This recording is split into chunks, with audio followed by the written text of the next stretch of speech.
السلام علیکم ورحمۃ اللہ وبرکاتہ ناظرین، آج ہم قصص النبیین کا 15 سبق پڑھیں گے۔ الکعبۃ کعبہ، وذهب ابراہیم اور گئے ابراہیم علیہ السلام، وعاد بعد ذالک اور لوٹے اس کے بعد، واراد ان یبنی بیتا للہ اور ارادہ کیا کہ بنائے اللہ کے لیے گھر، وکانت البیوت کثیرۃ اور گھر تو بہت تھے، وما کان بیت للہ اور نہیں تھا گھر اللہ کے لیے، یعبدون فیہ اللہ کی عبادت کرے اس میں اللہ کی، اراد اسماعیل اور ارادہ کیا اسماعیل علیہ السلام نے ان یبنی بیتا للہ کہ بنائے اللہ کے لیے گھر، مع والدہ اپنے والد کے ساتھ، ونقل ابراہیم و اسماعیل الحجارۃ من الجبال اور ڈھونڈا ابراہیم علیہ السلام اور اسماعیل علیہ السلام نے پتھروں کو پہاڑوں سے، وکان ابراہیم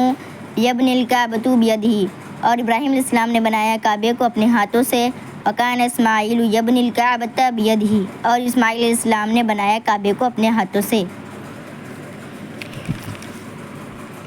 کان ابراہیم یذکر اللہ ویدعو ابراہیم علیہ السلام ذکر کرتے تھے اللہ کا اور دعا کرتے، وکان اسماعیل یذکر اللہ ویدعو اور اسماعیل علیہ السلام ذکر کرتے تھے اللہ کا اور دعا کرتے، ربنا تقبل منا اے ہمارے رب دعا کو قبول فرما، انک انت السمیع العلیم بے شک تو سننے والا ہے اور جاننے والا ہے، وتقبل اللہ من ابراہیم و اسماعیل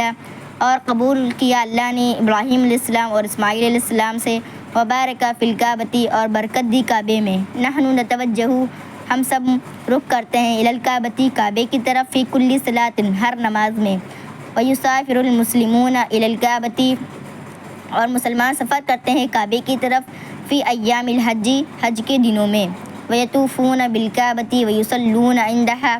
اور طواف کرتے ہیں کعبے کا اور نماز پڑھتے ہیں اس کے پاس، وبارک اللہ فی الکعبۃ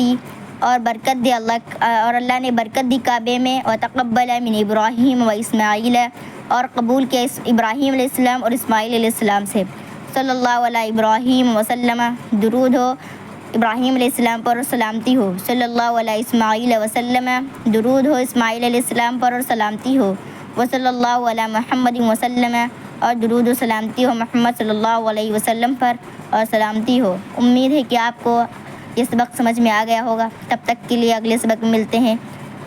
السلام علیکم ورحمۃ اللہ وبرکاتہ۔